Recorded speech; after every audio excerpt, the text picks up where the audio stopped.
Welcome back to another edition of the Disney Dish podcast with Jim Hill. It's me, Len Testa. We are rapidly approaching the end of summer, the coming Labor Day, and with it, the NFL football season. I, for one, am ready for some football, and I know someone else who is too. Unfortunately, he's not here right now, so let's bring in one Mr. Jim Hill. Jim, how's it going? I like football. I do. We've never talked about this. I used to like football. I mean, back when they had halftime shows, like watch a bunch of bands on the field in between plays doing the history of mayonnaise. By the way, that's not my joke. That's Robert Klein's on Mind Over Matter. Seek that one out. Wonderful stand-up. So, Jim, for some reason, I'm spending late summer in Orlando, I guess trying to get ready for my time in hell, whatever. Wow. A couple of interesting news items that came out today. Disney's announced early morning magic for Toy Story Land. Have you seen this? We kind of knew this was coming, didn't we? Yeah. Especially on the heels of the annual pass holders events were scheduled for September or thereabouts. I mean, it just stood to reason that once high season was over, that they would try to make this available. Right. And in fact, it does. It starts, I think, September 17th. It's offered on Mondays and Wednesdays. You get access to the 3 Toy Story Land rides. So Toy Story Mania, Slinky Dog Dash, and Alien Swirling Saucers from 7:30 to 8:45 in the morning. Plus you get character greeting opportunities as well. And an interesting breakfast option that we'll talk about shortly. The price, $84 for adults for that hour and 15 minutes, $73.50 for kids. Also, you need theme park admission as well. So you're looking at close to $200 per adult for your day at Disney's Hollywood Studios. So a couple of things before we talk about the dining there, Jim. $84 for early morning magic for Toy Story Land. What's it going to be for Galaxy's Edge? Wow. At a zero? Shift the decimal one point to the right? Forgive me for smearing my franchises here, but isn't it Star Trek that deals with press latinum? Piles and piles of press latinum. Supposedly, this is all part of the Disney World maturing resort sort of business plan. That this is all about creating these new revenue streams that don't necessarily impact the guest who's just walking up to the gate that day and buys a ticket and comes into the park. The idea is they're really not aware that at the back of the park, people have been in there since 7 o'clock and, are enjoying themselves.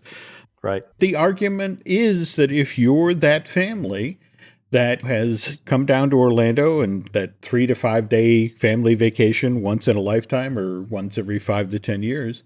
And this allows you to get into the brand new land at Disney's Hollywood Studios.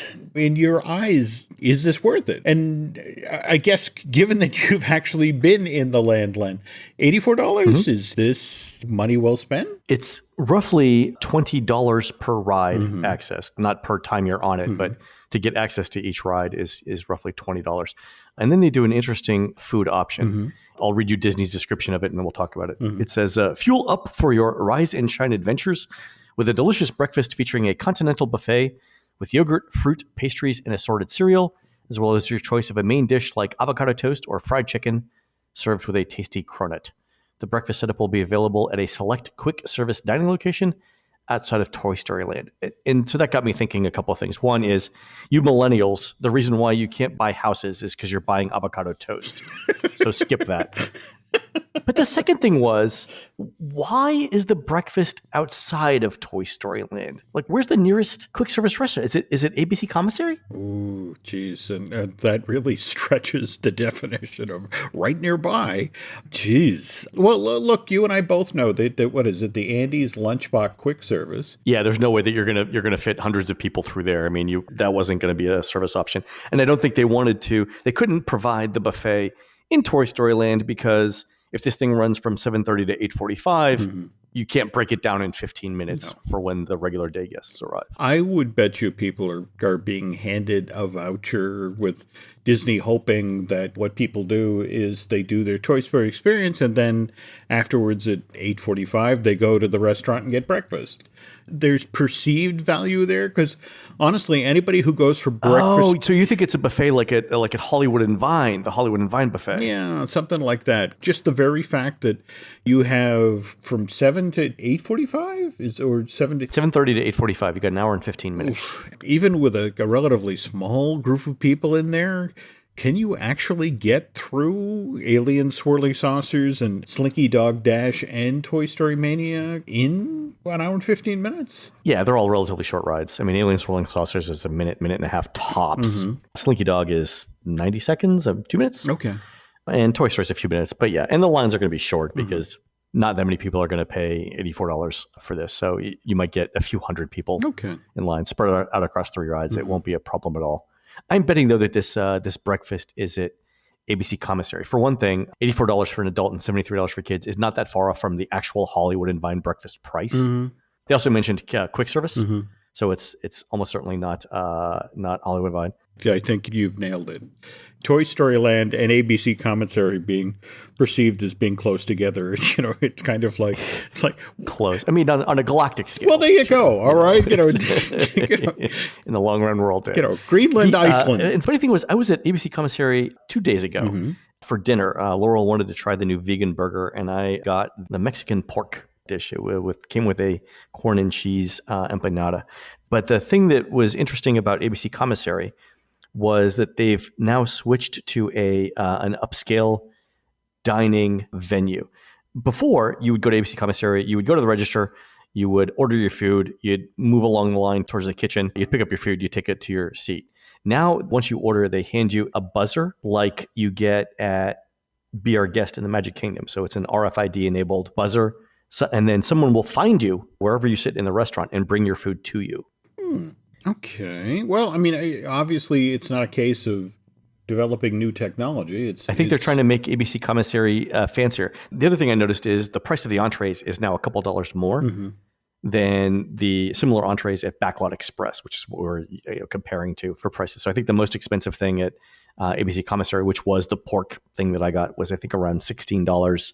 I think the most expensive thing at Backlot Express is around $14, $13.50. So they're definitely trying something new there. I would say the food was fine for what it was for my Mexican-inspired meal. It was Mexican in the same way I am when I wear a sombrero, which is to say, not very much.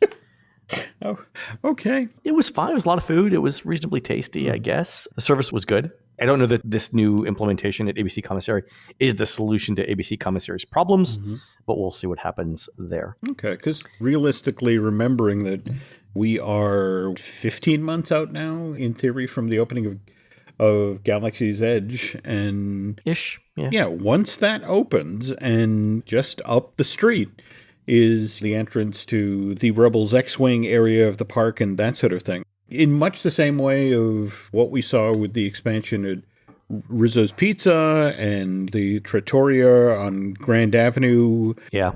Once this opens, watching how people's traffic patterns and how the restaurants in the immediate vicinity of the entrances and the exits handle this. What is lunch and dinner going to be like at the ABC Commissary, with it being the closest quick service, except for Rizzo? Though, one might argue the studio, the quick service there, that's in the prop shop kind of a thing. Backlot Express. Between Indiana Jones and the Star Tours. Yeah. Yeah. Len, I don't envy what you and the guys for the unofficial guide are going to have to do once Galaxy's Edge opens, just sort of re-examining all these traffic patterns, how these things get used to the parks. And it's going to be different once Galaxy's Edge opens for a variety of reasons. Right now, Pizza Rizzo, which is right next to Mama Melrose's, actually closes at 4 or 4:30 in the afternoon. Does it really? It does, yeah. And that's not going to happen once Galaxy's Edge opens, right? Yeah. So that's all going to change. I would expect to see that whole Muppets courtyard area become a little bit more streamlined, maybe remove some of the seating that's there and so on. The other thing, though, is you may see more things like the ABC Commissary idea, because if you think about what it's doing here, rather than making you stand in line for your food, which increases the lines at the register, right? Because there's nowhere to go while you're waiting for your food. It does tend to make the lines smaller because you're now sitting at a table instead of in line waiting for your food. That could help with guest satisfaction and maybe get people through a little faster. That's an excellent insight. Yeah. So I think we may see more experiments like that. So we'll see. We'll see what happens. The other thing I did this week, went to the Halloween party at the Magic Kingdom. And really, I was there for the 3 new things that they've done. One is they've added characters to Pirates of the Caribbean. Have you seen this? Oh yeah, that Pistol Pete or what it was. Gunpowder Pete. Gunpowder Pete. There we go. Pistol Pete was a basketball player. There Jim. we go. My mistake. So they've had a handful of characters. I think 3, 4.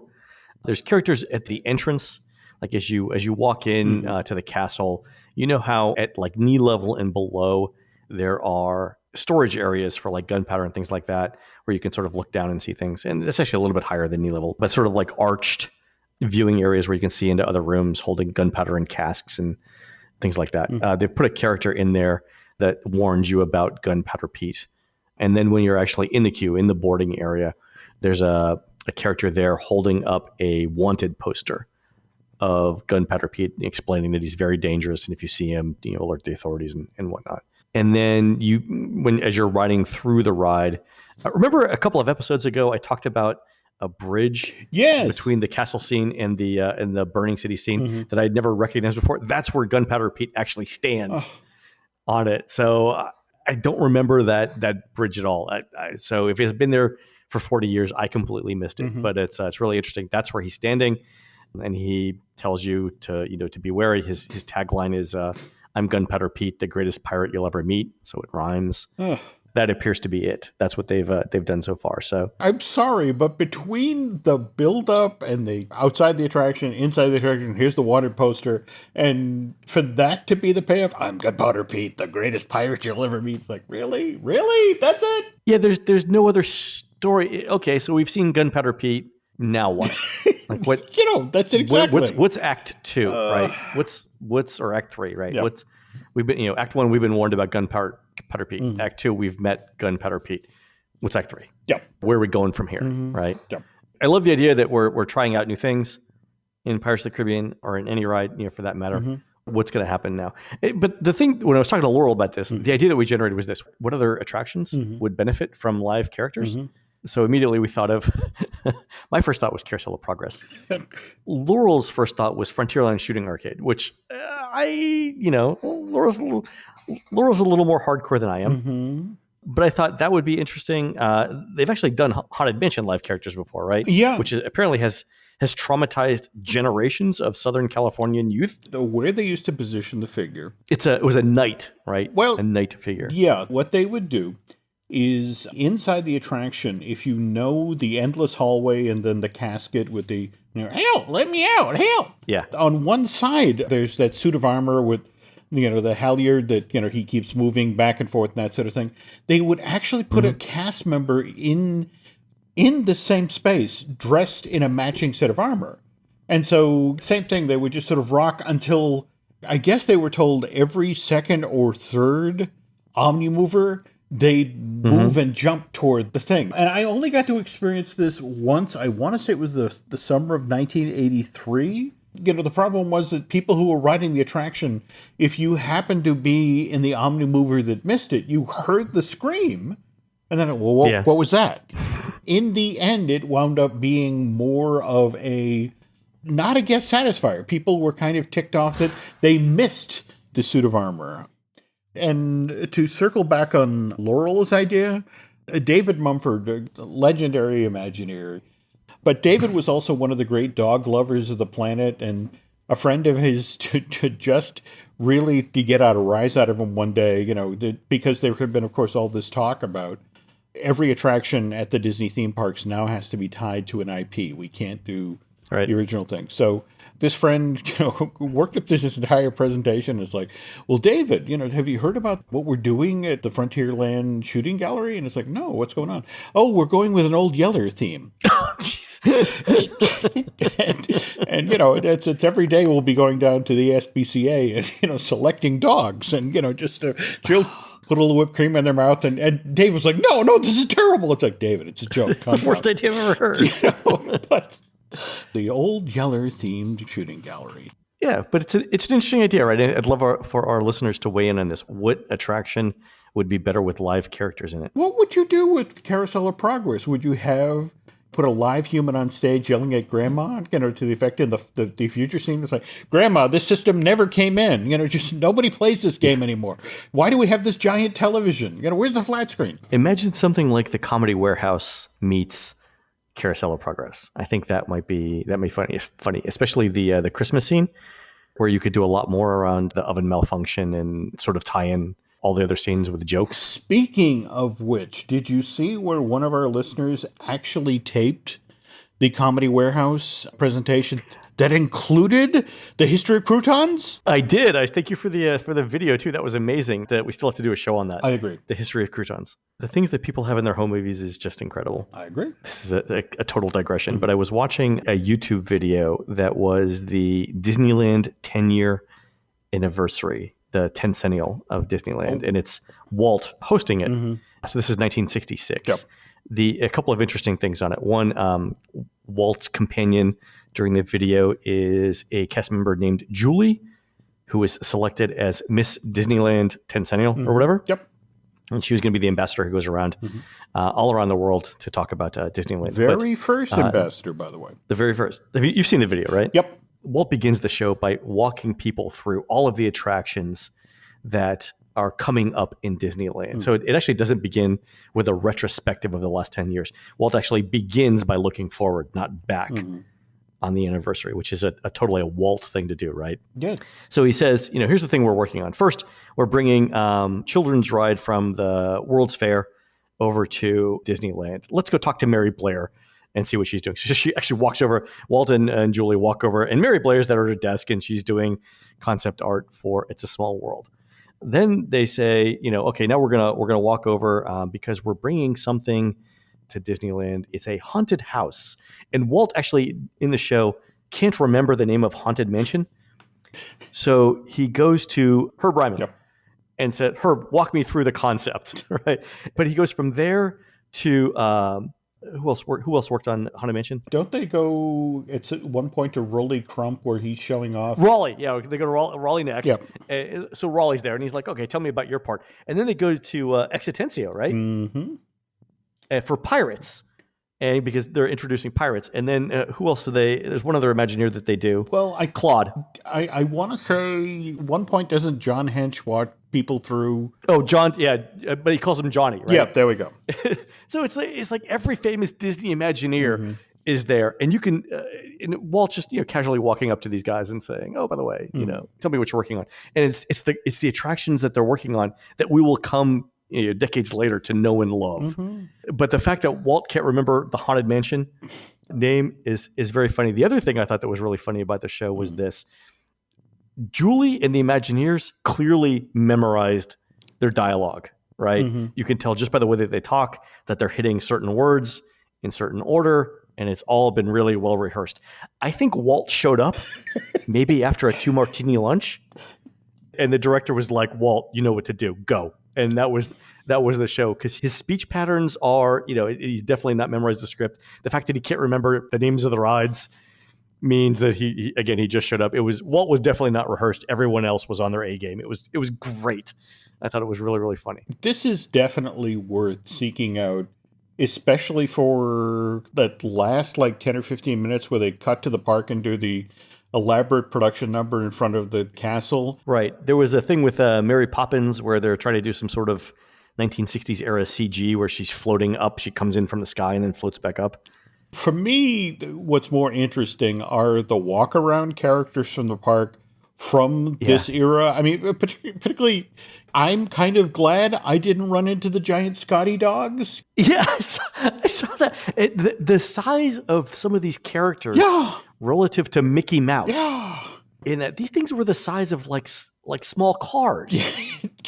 Again, this is Bill Justice's unit, and you got to remember this is 1965, and Bill only started doing the characters for the park in 62, and there was a lot of trial and error. There were a lot of there was a lot of experimentation. Yeah, and if you just look at the dwarves from this period, or the dwarves are creepy. Yeah. Oh my! I looked at that as I'm having nightmares tonight. Yeah. This is gonna be great, and they're huge. They're massive. They're like 3 times as wide as Mickey. It's a wonderful time capsule of this period. For me, when you look at all of the amazing stuff that Rolly was doing for Museum of the Weird, that was basically supposed to be the holding area for Haunted Mansion. Right. That's a good point. The show happens prior to the coming together of both of those ideas for Haunted Mansion. They were still considered separate things So the film, this TV show, is a nice point in time look at how that idea developed. That one scene that they make a point of showing for Pirates where it's a guy walking the plank and there's like 20 or 30 characters on a boat behind him. Yeah. There's this guy on a plank that's bowing down over this, and again, they've created the maquette and the model for this. There's got to be, 10 or 15 sharks that are supposed to be swimming around in the water below this thing. And it's like, you look at that and it's like, wow, that looks great. Even today, I don't know if they could have figured out how to actually stage that scene. No, way more characters. It was way more elaborate. The other thing I liked about the Pirates vignette in the show is how they created the small scale replica of the ride and figured out how everything would look. So you would think you build a model, you put it on a table, everyone sort of looks at it at a bird's eye level and figures out how the ride would progress. Disney did something different here. So they built the models, but then they put the models on tables at head level. Yeah. And they put the model so that you could walk between the buildings with your head basically just above the tabletop. And that was the view you were going to get from the boat. Therefore, it was easier to simulate what you were going to see if they raised the model up much higher. It's, again, the era before computer graphics really took off. This is what they did to figure out what your view would be like in the boat. It's just so fun to watch Walt like, hey, Julie, come over here. Yeah. The stretching painting's like, isn't this cool? Look at that. Look at that. And, and it's just, or, the whole notion of, okay, so you go down a waterfall. How do you get out of the right? And Julie's like, you go up a waterfall? Yeah. It's just, this is Walt's toy box. Yeah. And I'd heard that quote by Walt, the thing about going up the waterfall. I'd heard the quote before. I didn't know where it was from. And it's from that. That's really good. Yeah. So it was a great video. It's on YouTube. I think it's the Disneyland 10th anniversary. Go ahead and look for it, folks, and go ahead and watch it. Jim, why don't we take a quick break here, and we'll come back and we'll talk about a new virtual reality patent that may be headed to Disney World for Galaxy's Edge. How's that sound? Sounds great. All right, folks, we'll be right back.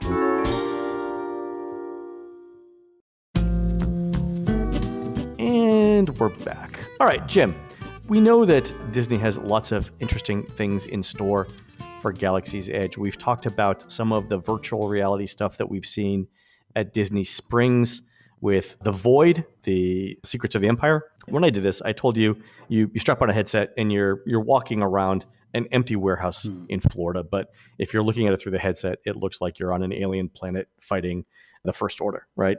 One of the interesting things about virtual reality is visually and through your ears, you get sort of an immersive environment. And the Void and Disney do things like pump hot air at you when you're walking over lava fields, and they can import smells. But there's still a tactile sensation that you're missing when you're walking on things, right? It's very hard in a warehouse to simulate walking up a hill or down a hill.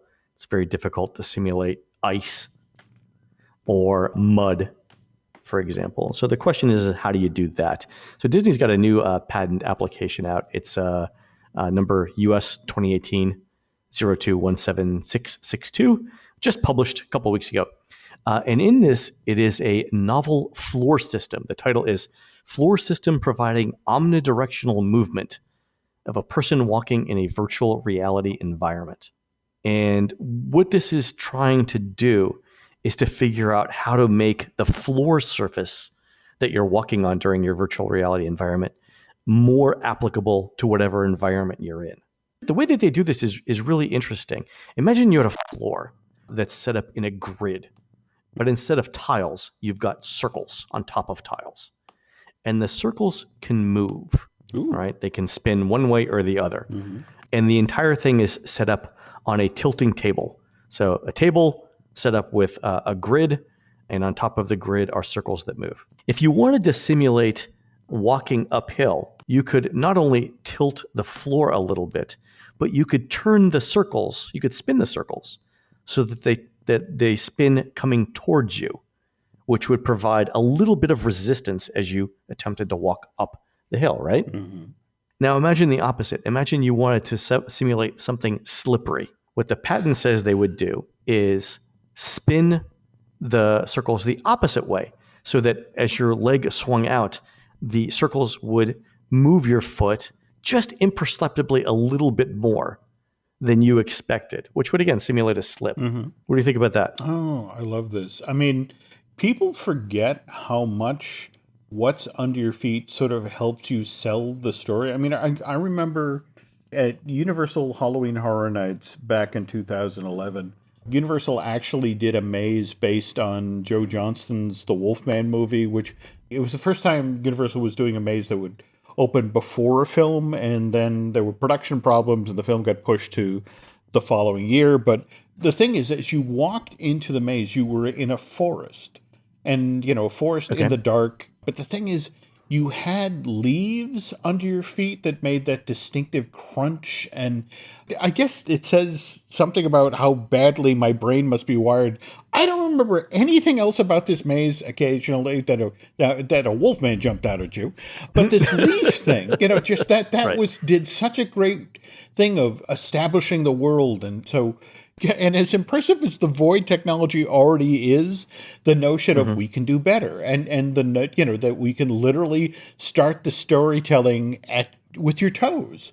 That's just astounding that we're back, you know, in a weird sort of way, back to what we were talking about with Walt. This ridiculous attention to detail, and the fact that somebody sat in a room like, well, how do we do ice? Well, we spin it. It's like, oh, okay, cool. Let's do that. The other thing I like about the patent is that it tells you how you can simulate both walking through sticky substances and then walking through repulsive forces. So if you're walking through mud or lava, let's say, as you put your foot in it, there's going to be some suction from getting your foot stuck in. Guess how they're going to simulate this? I'm assuming that literally suction, that, you know, the air pulling down or what? Special shoes with magnets. Oh, God. So, but this makes sense, though, because, again, if you're going through Galaxy's Edge, and I'm not saying that this is for Galaxy's Edge, but imagine a scenario where for Galaxy's Edge, you had to don a helmet of some kind for the virtual reality experience. It wouldn't take much more to say, and by the way, here's your shoes. Because for the Void, you're donning a vest and headgear already, so you might as well just put on some shoes. But the interesting thing is the shoes have magnets in them. The way that they're doing sticky is the floor will be able to, underneath the floor, they'll be able to raise and lower steel or other magnets that attract or repel your shoe based on what they need it to do. So if they need you to simulate walking in lava, they'll put opposite magnets underneath the floor under your shoe. And the magnets in your shoe will be attracted to the other magnets because they're opposites.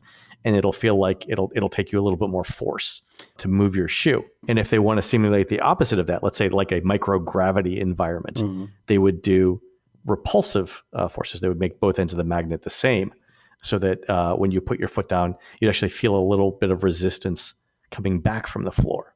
That's fascinating. I agree. And I don't know if you listened to the most recent earnings call with Bob Iger in regard to talking about the Fox acquisition, but they've evidently made a promise to the investment community that they're going to try in the first year to get $2 billion back, that, you know, they're going to be that aggressive with putting the various Fox IPs and that sort of thing into parks and consumer products and so on and so forth. And remember that with Bob Chapek, his job title these days is Consumer Products, Parks, and Experiences. And evidently, one of the things that's now being considered for the Void, an Aliens-themed experience. Oh, that's right, because there's a reboot of Aliens coming up, right? There we go. And that's a 20th Century Fox IP that Disney will acquire as part of this. And in fact, the irony is, if you know your Disneyland history, there was a time where the Alien Encounter ride that was done for Walt Disney World originally was supposed to star the alien from the 20th Century Fox films. But the problem is, you know, at the point where they had the creature drool on you, people who'd seen the movie freaked out because the drool was supposed to be acid.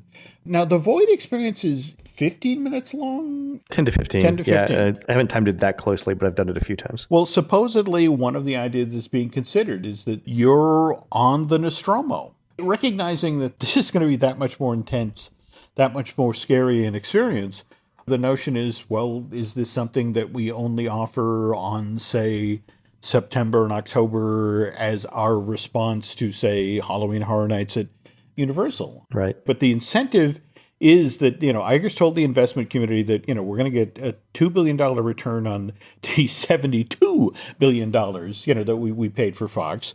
So there's a real incentive now to get these things out into the parks and making money for the company as quickly as possible. Yeah, I understand. I'm hearing that we may see a new Star Wars Void profile as early as next spring. That would make sense, though, because I think the technology has developed since then. The graphics technology has developed a lot.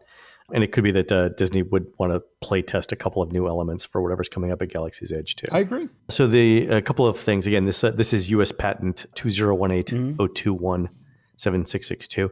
It was filed late last year, actually, October 23rd, 2017. So I don't know if Disney was considering the Fox acquisition back in October. This to me seems like more of a Galaxy's Edge type of thing. But it does have 32 pages of really detailed drawings on how this floor is supposed to work. I think this is much more than a concept. No.